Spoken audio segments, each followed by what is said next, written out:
Welcome to McDougall. After this show, you will never look at a hamburger the same way again.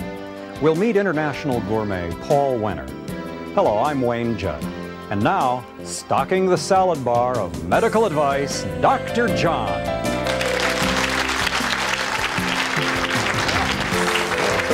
I like that. That's great. And we'll talk about that salad bar here. I brought a copy of a recent USA Today. Tells us kids who shun veggies risk ill health later in life. They talk about how 35% of the cancers are attributed to our diet, all kinds of serious health problems in kids and adults. You know, Wayne, when I first discovered that kids were interested in good health, it was on the occasion when I was lecturing to high school students. There was a high school in Hawaii called Punahou. Mm-hmm. And I got done telling them all about the relationship between diet and breast cancer and heart disease, and I told them all kinds of issues of obesity and how they get fat on the rich American diet.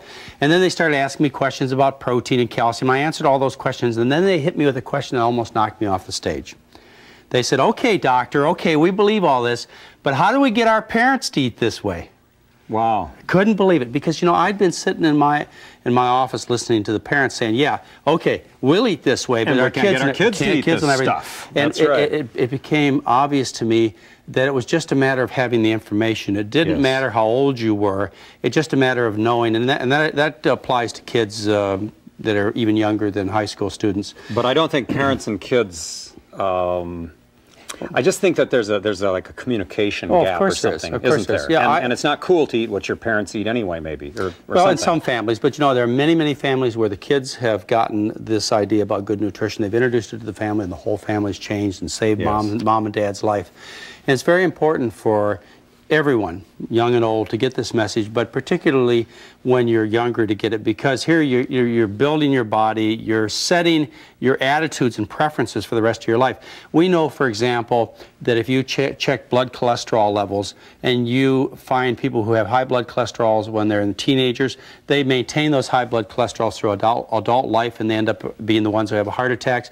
Kids that are overweight as adults, they're still overweight. But it's so hard to convince kids who are feeling good that this matters. Well, how do you convince kids that it makes kids do feel like they're invincible, and that is a problem. So what I do is I appeal to things that are important to them. For example, athletics. I explain to them that this is the best diet that you can possibly eat to perform.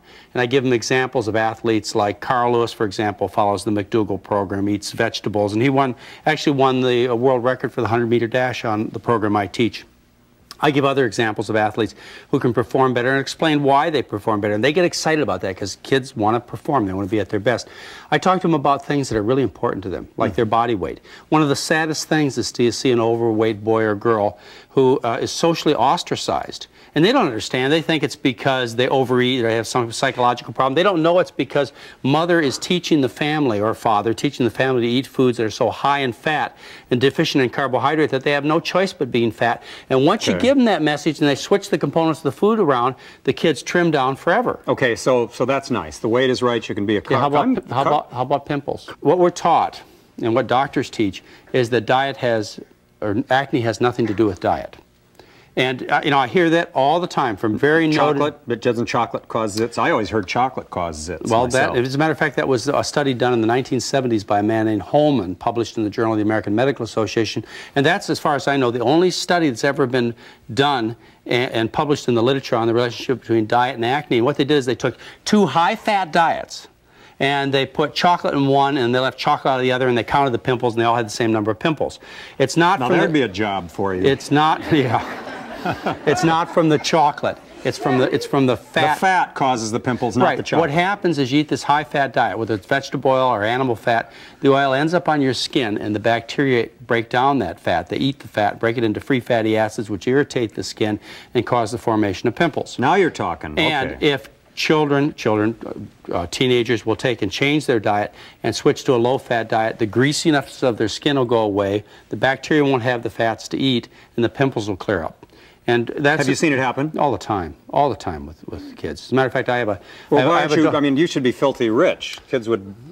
No, there's no way to sell that, is there, John? It's hard. It really is. You know, people would rather buy a pimple cream or a cholesterol pill instead of the real pill that works, which is the 1 to 5 pounds of food they eat every day. But some of them, some of the adults and some of the teenagers and some of the children get the message, and then they finally they understand they have control of the most important aspect of their life, their health and their appearance.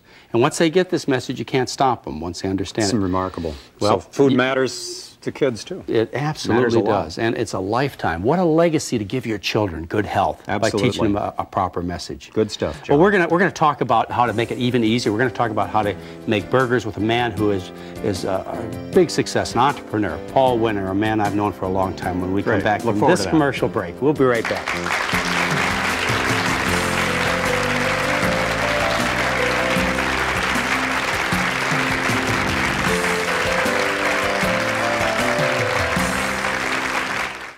Learn English while you watch TV on Hello Channel.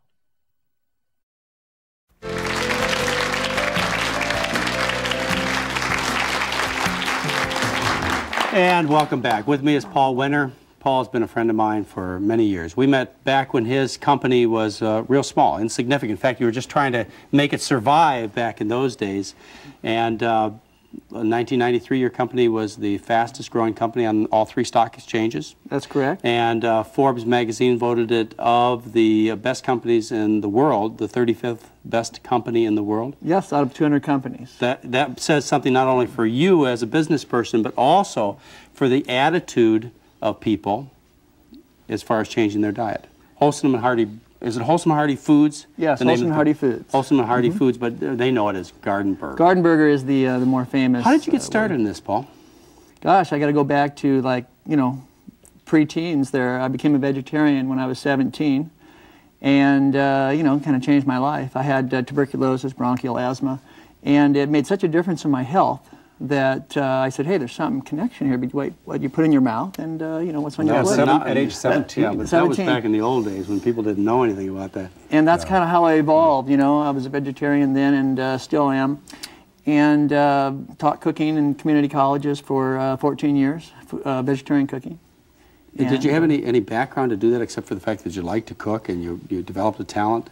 Well, I mean, you didn't go to culinary school or anything like that. You just No, I actually have a degree in television production, you know, which doesn't really fit. No. But that was my hobby, is food. Because when I was a kid, I was sick. I couldn't go outside, so I would cook. I would make the food for the family, and so that evolved into you know, whole foods cooking. And down the line, I just started teaching it. Ever have a restaurant? Oh, I'm afraid I did. That was not a good business, huh? You know, 100-hour-a-week work weeks, and but the Garden Burger was born in the restaurant. Mm-hmm. And so even though I lost all my money that I saved for 12 years, you know, the Garden Burger came out of there as being the positive part of the restaurant. And you thought America was ready for that? When was this, the Garden Burger? That was 1981 when I first invented the Garden Burger, and then 4 years into the restaurant. And it became the most popular item on the menu. Right. And so I thought, hey, maybe I can sell these to other people. Well, then I went to health food stores and health food restaurants, and they weren't so interested. But then I went to regular restaurants, and they said, well, hey, we'll throw it on the menu. And next to a hamburger, see what happens. And slowly but surely, people started ordering Garden Burgers, you know. Well, I mean, it's obvious to me, and if other people would stop and think about it, they'd realize what really tastes on a burger is all the garnishes. The ketchup, the mustard, the relishes, the lettuce and tomatoes you put on. So, I mean, that's a tremendous amount of the taste. And if you can just get close to what they're used to as far as the burger patty, right, then you can make it. Well, our goal when we started, I ate all the meatless burgers in the marketplace, and most of them were soy burgers. And Garden Burgers are made mostly of mushrooms. That's the main ingredient. Mushrooms, onion, oats, brown rice are the 4 major ingredients.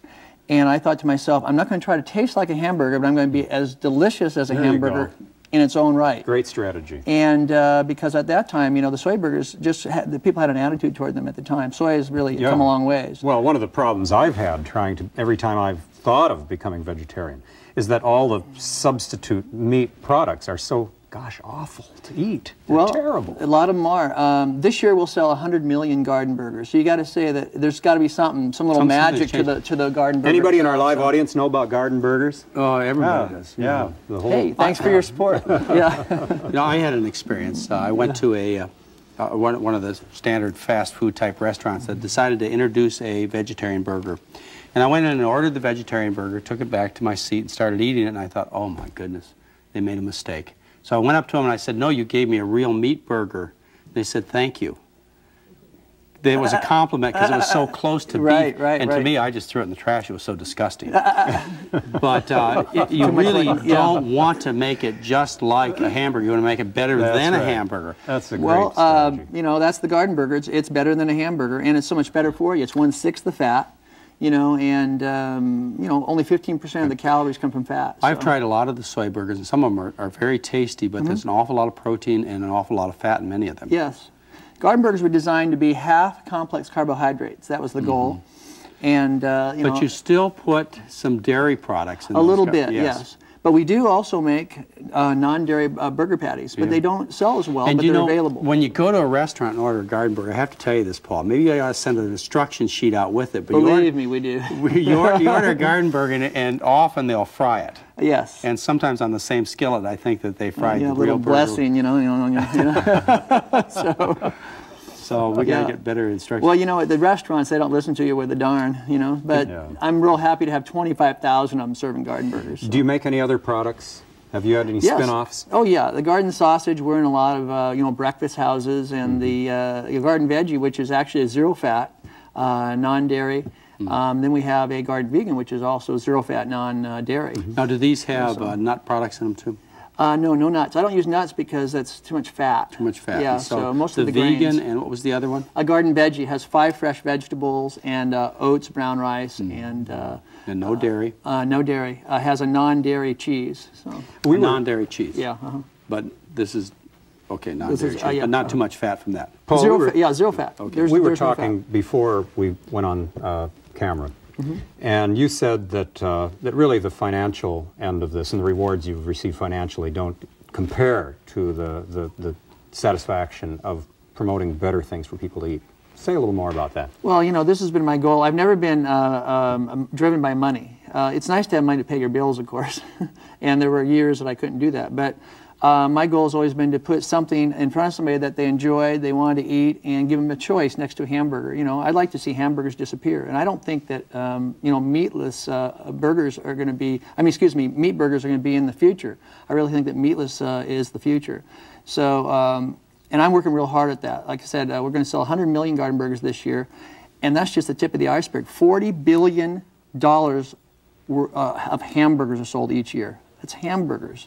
So you can see all the meatless burger business in the world. There's only 300 million. There's probably room for a lot of competitors, Paul. There's room for competitors, room for major growth, you know. And I know you would encourage any company that got interested in changing this meat addiction that people have in this country. Any company. I would encourage them. In fact, they call me all the time. I help them with their, you know, their businesses. So. And their marketing. That's really great. Yes, yes. Well, you know, people are changing, and you're in the forefront, no question about it. And great story. We're going to be back right after this commercial break to find out a lot more about a successful business person. We'll be right back.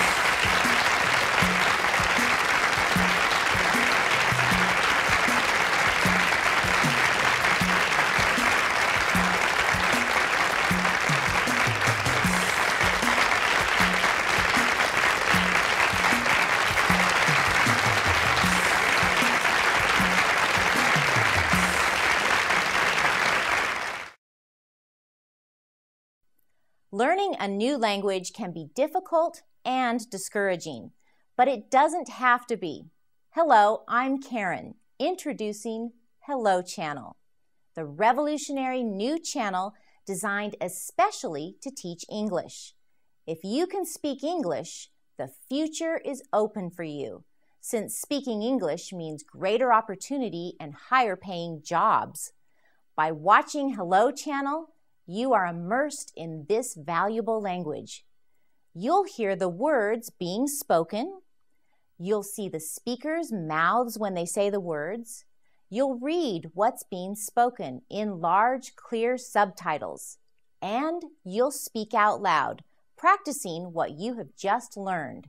There is no better or faster way to learn a language than total immersion. Hello Channel does exactly that. There's programming on every level so you can watch the shows that are just perfect for you. Whether you've spoken a little English, a great deal of English, or none at all, the Hello channel has something for everyone. Join us for a convenient, affordable, and fun way to shape your future. There's so much in store for you if you'll just say hello.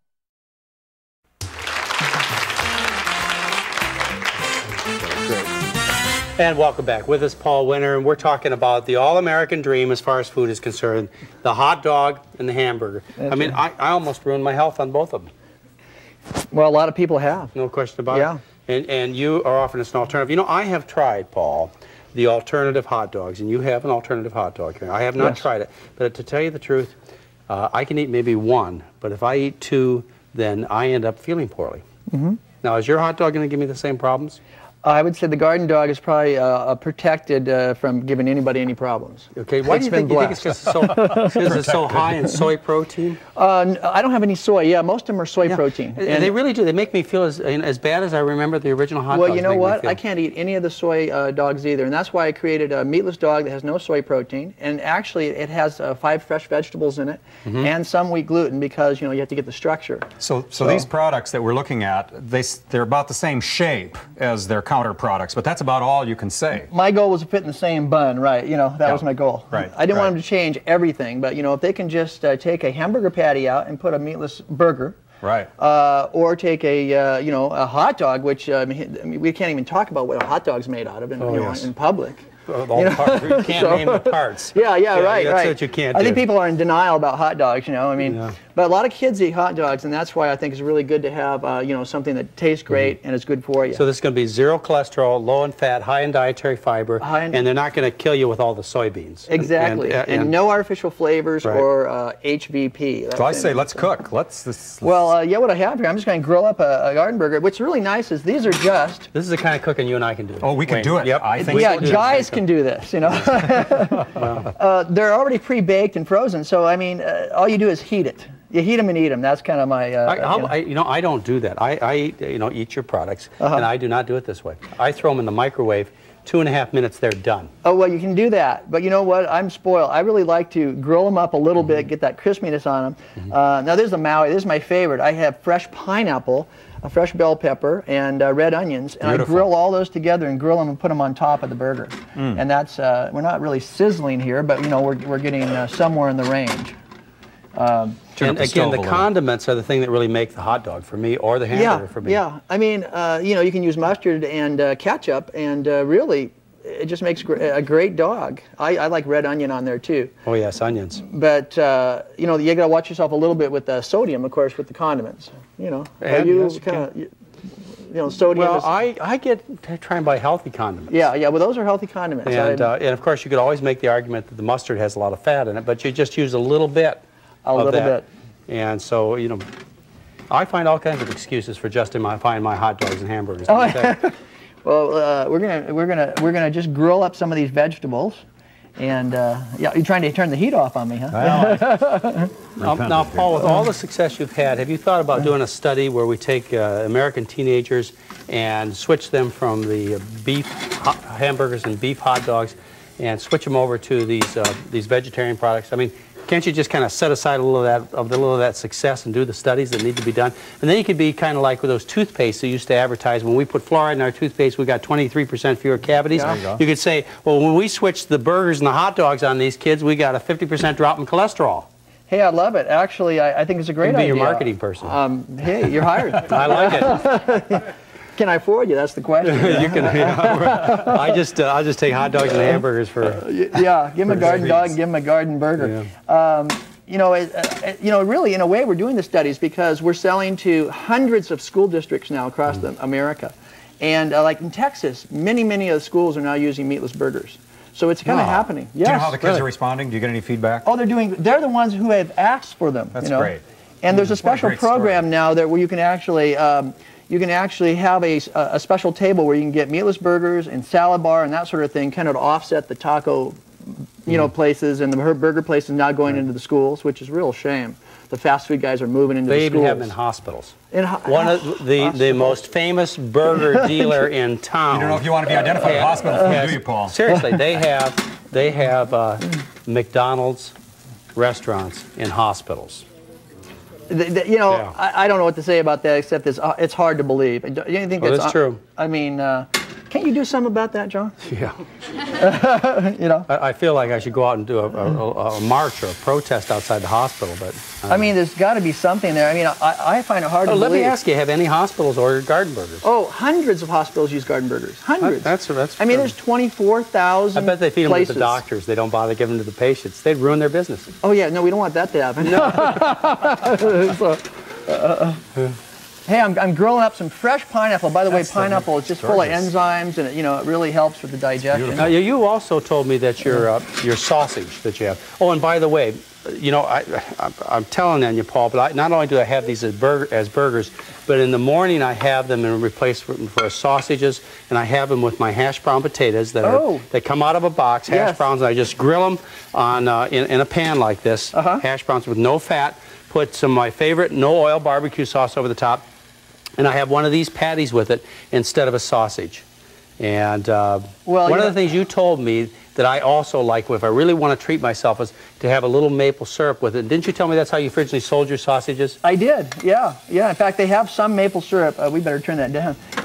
In them already, but that's my favorite. I like to dip them in there. Yeah, a little maple syrup. I got to be real careful not to get a real deep bowl of maple, So that's it. Yeah, that's. Now you got to have the mustard. You got to have the relish. Yeah, this is the Maui. Actually, this is the teriyaki sauce. You like that? Now, I got a suggestion for this. A lot of times it's real high in sodium, whatever the brand. I'm not selling this brand, of course. But you mix it with pineapple juice, and then thicken it with a little cornstarch, and you can just make it go a long ways, the flavoring. So it's really good. Then you just brush it on, and then that would be a teriyaki burger with the fresh pineapple, the grilled vegetables.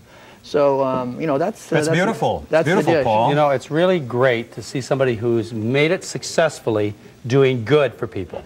Well, and that's the real thing. Nobody should deprive you of your success. The thing is, you did it. I bet you look yourself in the mirror and feel real good about yourself every day, Paul. Well, we do donate a percentage of all our business to helping organizations who promote healthier eating. 2% of our profits. So. Well, this is a great show. I certainly appreciate you sharing this with everybody, and I think everybody ought to at least try a healthy burger. Oh yeah. You can get garden burgers in restaurants across America, so wherever you live, try one. Can you buy them in grocery stores? Yes, grocery stores. Yeah. And we'll be back after this spot.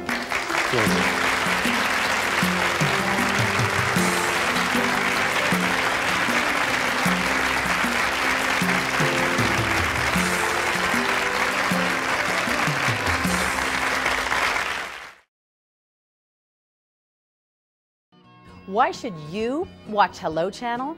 Because learning English should be inexpensive, and learning English should be available to everyone.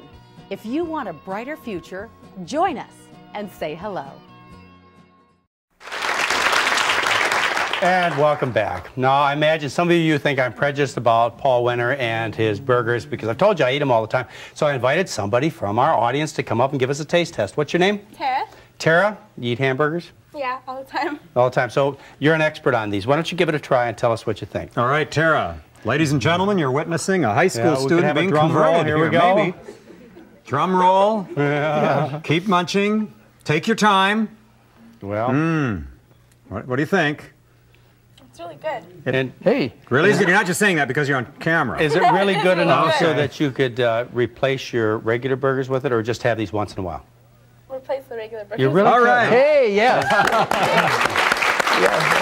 You know, Paul, sometimes I find that students, they're more swayed by concern for ecology, concern for animal rights, and so on. And you describe this as not having a mother? Never having a mother or a face. Yeah, right. So we really ought to be able to appeal to people that way. Environmentally, I mean, it's a huge difference from eating meatless burgers. I mean, you can save a lot of, land and water resources, that sort of thing. So. Right. It's the right thing to do, right thing for the future. Tara, I want to thank you very much, and Paul Winter, I want to thank you very much. Indeed. Great success. You deserve that success. I mean, you've done something good for the public. Thanks, Thank John. you. Just great. Appreciate it. Thank you, Paul. Please join us next time.